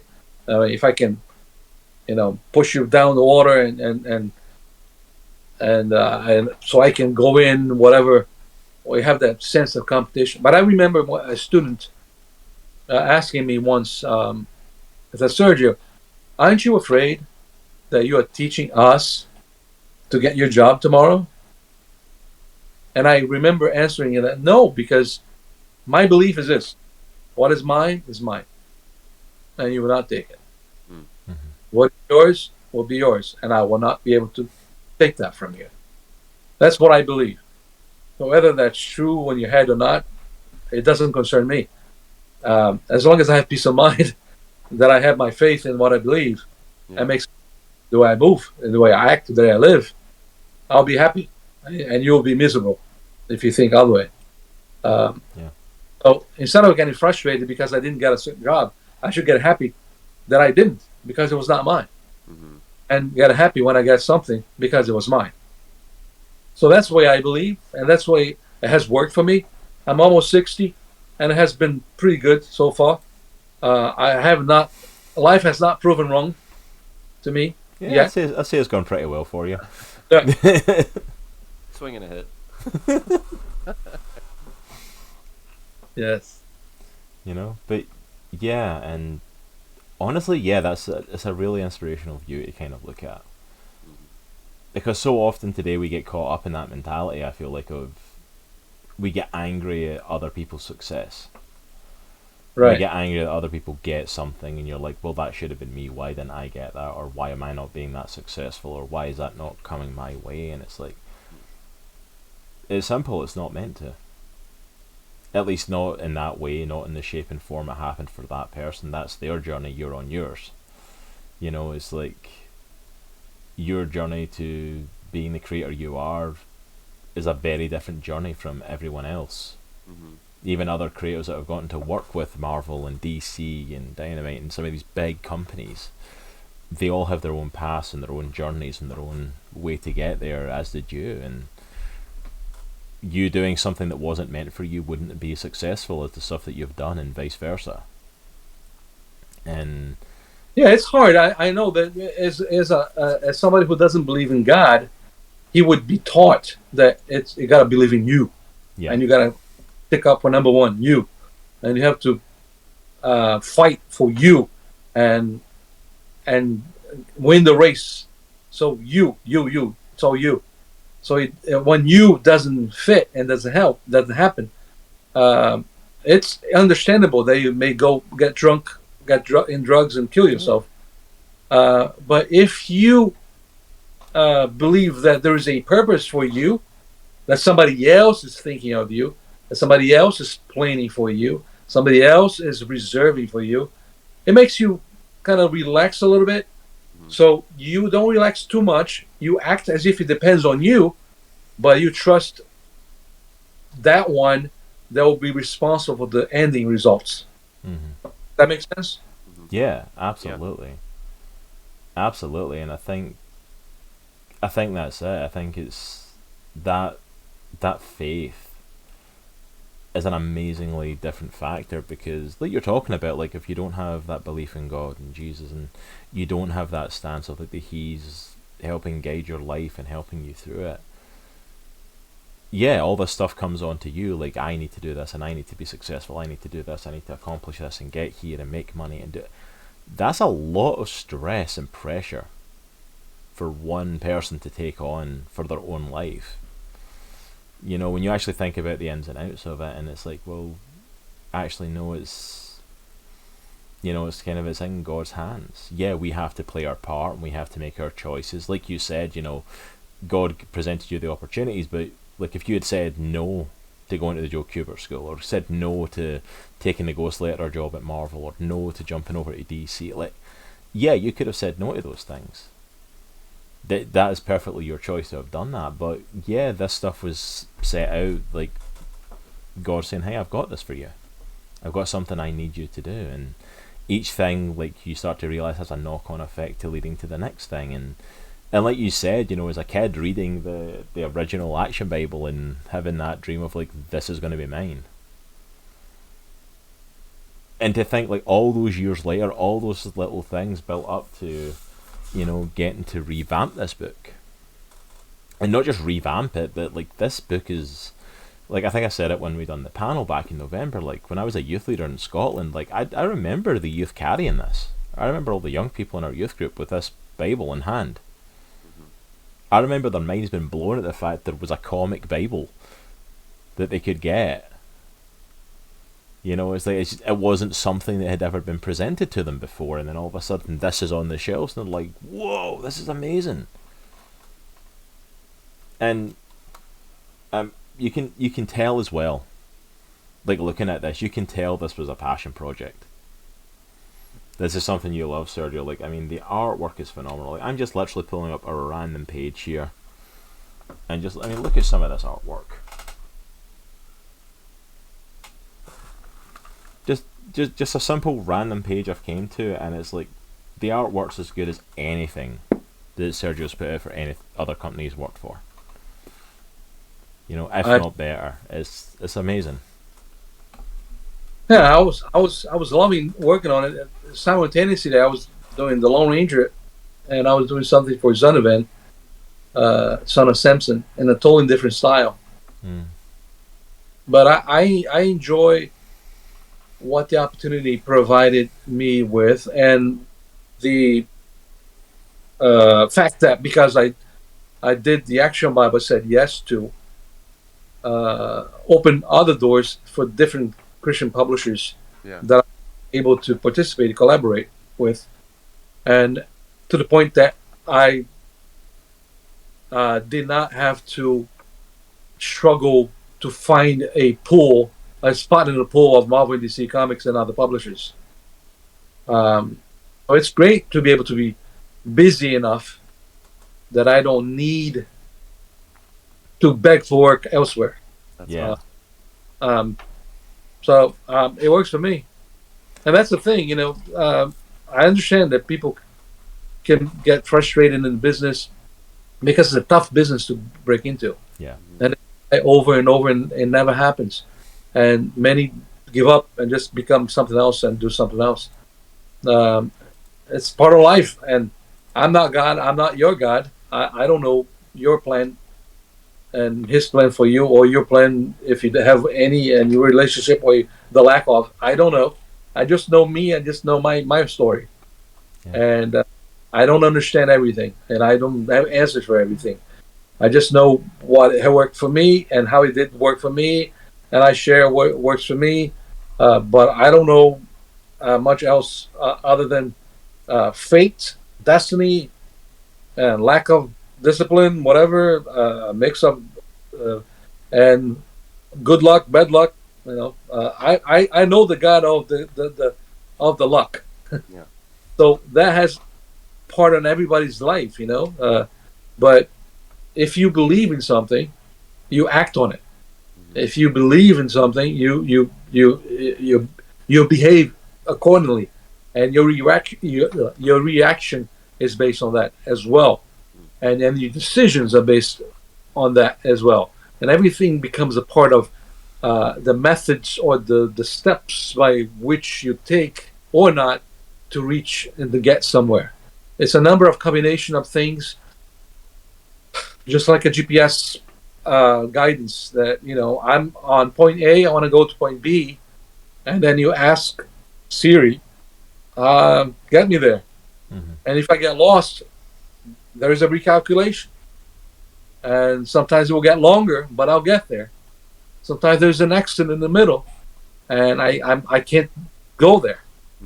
So if I believe in something, it helps my mind, the peace of mind. Okay, it didn't happen because it didn't have to. It couldn't happen now. I have to wait. There's something else for me. Something else in store for me. So I don't know. I just know that, you know, sometimes we go out and we step on poop. And other times we go out and you step on gold. That happens. So I mean, we all suffer. I have sickness, you do too. I have struggles, you do too. I suffer, you suffer. I doubt, you doubt. I fear sometimes. I struggle. I'm confused sometimes. But in the overall scheme of things, if I look back and look at all the things, how they lined up, for me, there's no other way to think the way I do. To me.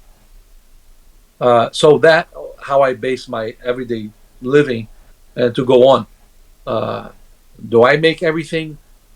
Do I understand that everything that I want, I will get? No, I won't. Did everything that I dream of happen?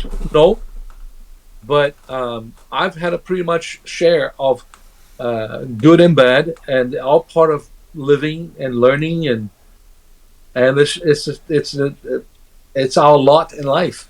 Sometimes we have a thorn in the flesh, like Paul, and we ask to remove it, and that doesn't get removed. And he says, "My grace is sufficient." I don't know the answers to every struggle, but one thing I know is we must stay one day at a time. We can't allow the future to rob our present, and we can't deny the past that made us what we are, and we can't deny that we sow what we reap. And if you plant, that's what you get. If you plant potato, you get potato. And that's the sort of thing. Absolutely. Absolutely. Well, I kind of want to start wrapping us up now, because that's been the quickest 2-hour show we have ever done in our lives. No. That time has just honestly flown by with Sergio today. One last thing, we really appreciate you coming on today, man. Yeah, it means a lot. One last thing I wanted to mention as well. We were talking about the Action Bible. Recently released, it is now available, but there is also the Action Bible Heroes and Villains has just recently released as well. Right. I've got that up on screen for people to have a look at. Can you just tell us a little bit about that? That's one of your more recent projects. If you can just, what's the difference between the Action Bible and then Heroes and Villains? What would you get out of that? A collection of various stories in a comic book format. The reason why we had the extended edition of the Action Bible from 2010 is what I told you before, of public demand. Because the Action Bible success is so humongous, people wanted more, and the publisher wanted more, and they asked me to do more, and I did more. I wanted to do more. So it's always great to have derivatives of the Action Bible brand, which I'm and it's great that they keep hiring me to do more derivatives from the Action Bible brand. The Heroes and Villains is like those Marvel Who's Who. Yeah. That's something in the sorts of a dictionary of the characters of the Bible. So it helps the readers to get to know who is in the Bible. That's a really cool concept for something to do for it. That's really awesome.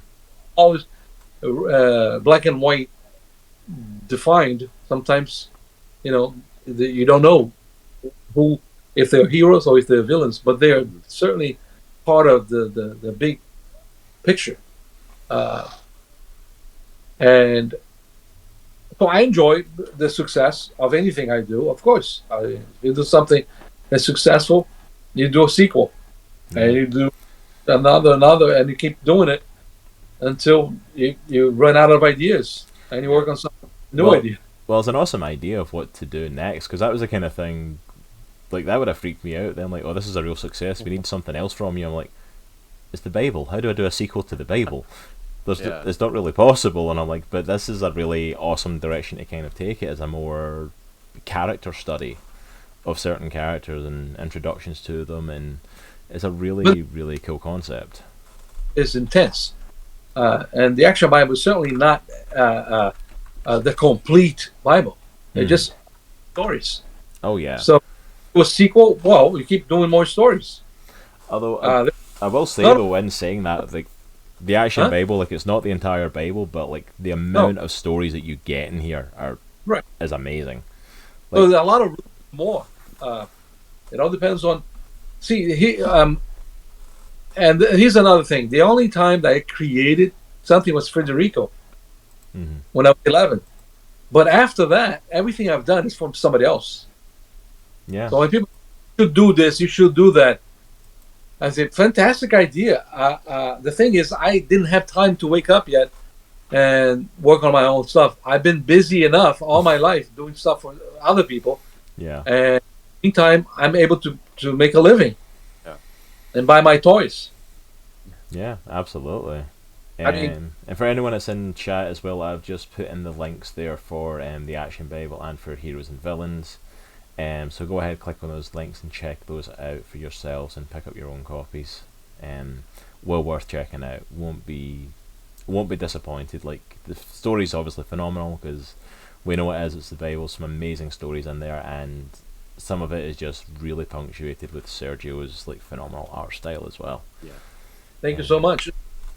I have constant requests to do stuff that I don't have time to do.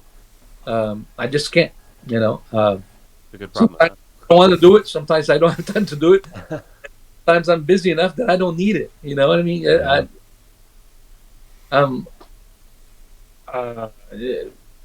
I can only do so much, and sometimes I have things in the back burner waiting. People still want to do it. That's, well, I can't do it right now because I have this. So I'm always working on a few things simultaneously, and I can't talk about it because they don't have. They haven't released me to talk about it, and they will. Sometimes I work on stuff that I have no idea when it's going to come out. Yeah. All of a sudden I see it published and I say, "Whoa! I didn't even know that was out." And I worked on this 2 years ago.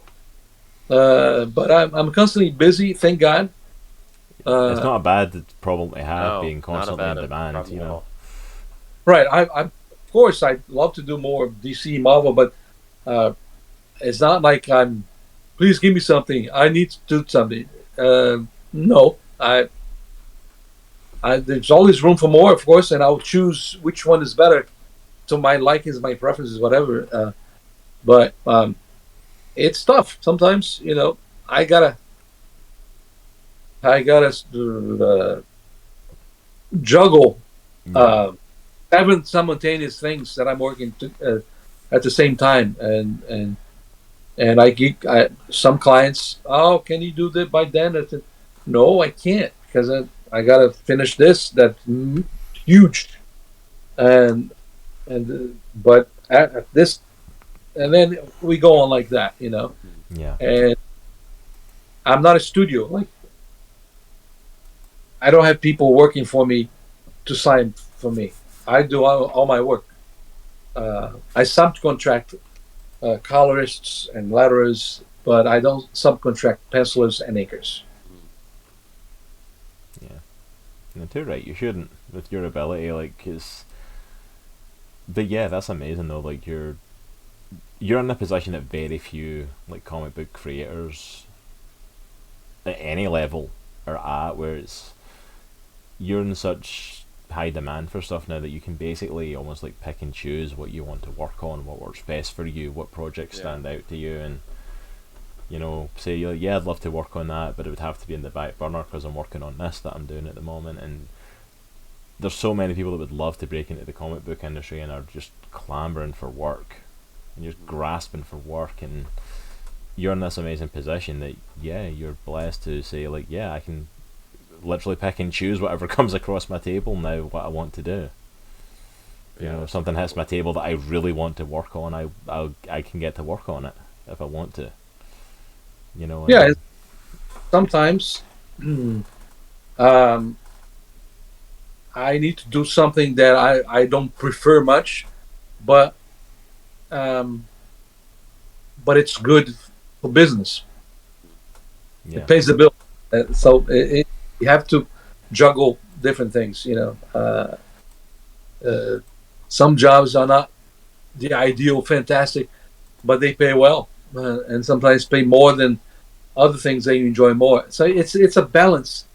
You got to balance your choices and be very wise.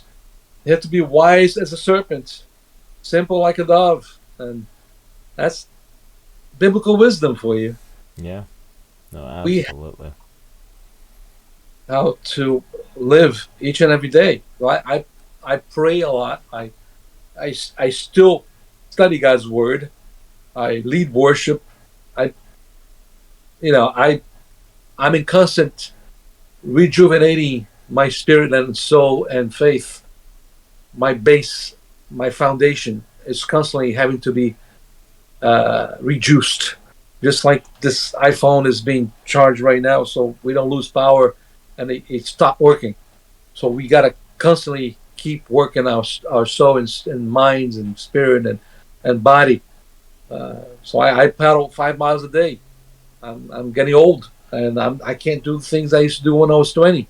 So I gotta watch what I eat. There's constant so many decisions you have to make in life as you get older.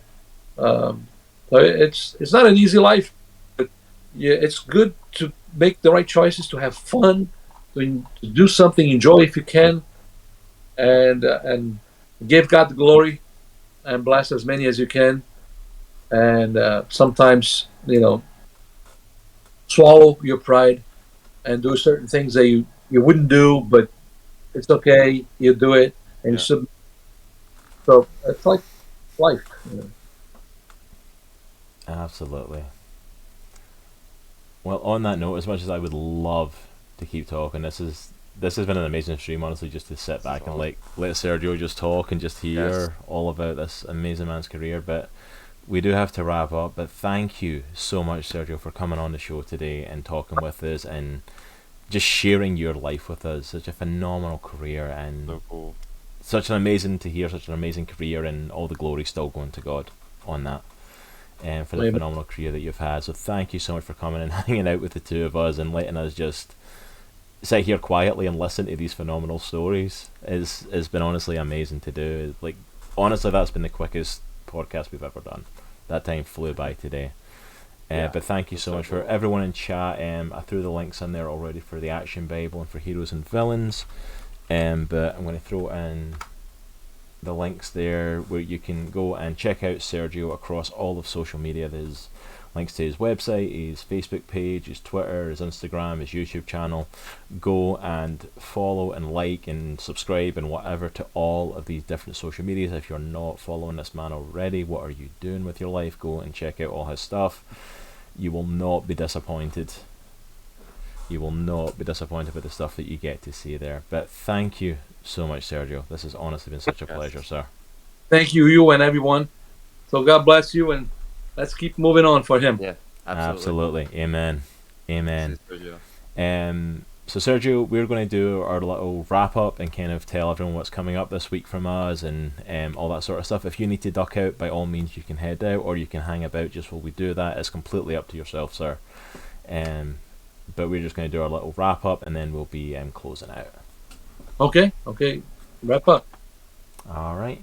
So thank you to everyone who's came and hung out with us today. This has been amazing. Our podcast will of course be back next Sunday at 2 o'clock Eastern Time, where we will be hanging out with Brandon Hollingsworth of Brainy Pixel and Ivan Anaya of Mercyway Studios as we talk about their next issue in their amazing project. They've been working on Chronicles of Faith David.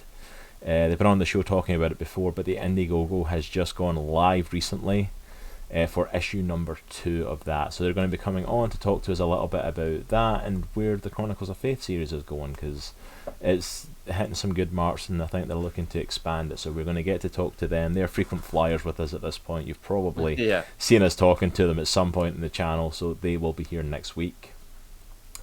This week, we also have coming up tomorrow night at 8:30 Eastern, my lovely wife Jay will be back following her hand surgery that put her out of commission last week, and she will be finishing up Bioshock 2 and the playthrough of that.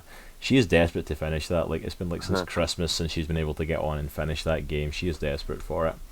And so she'll be back tomorrow night with that. I will be back at my new time of Tuesday nights because I have a brand new job, so my evenings are free. For the first time in 2 years, I have free evenings to do stuff. So I will be coming on Tuesday night, taking Nitro's old spot now that he's moved his. I'm going to jump in there and nick that.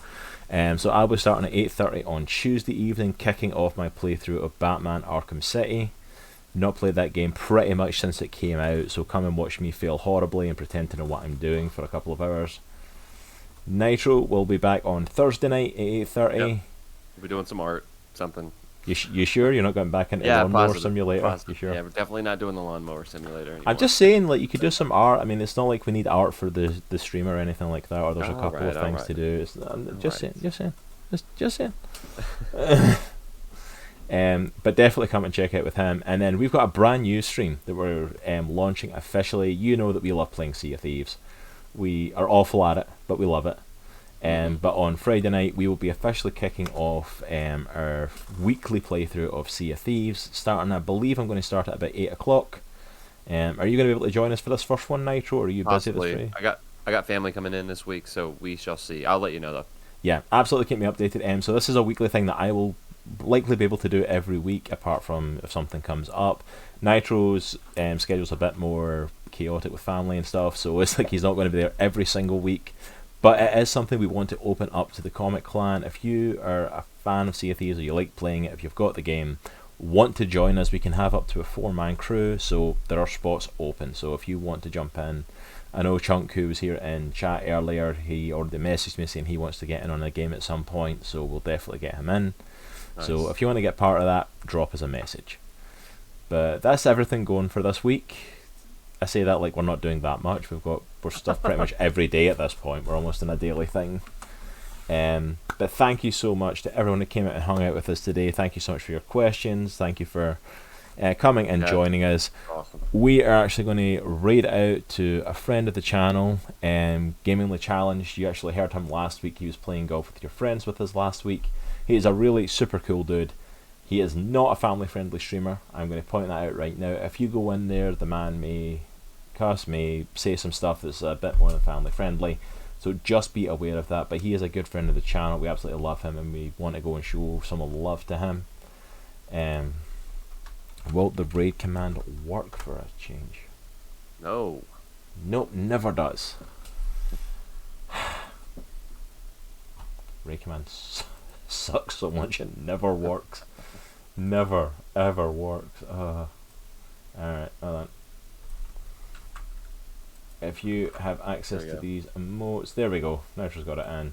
Copy and paste that in his chat when we go over there. Let's burden him with some love this week.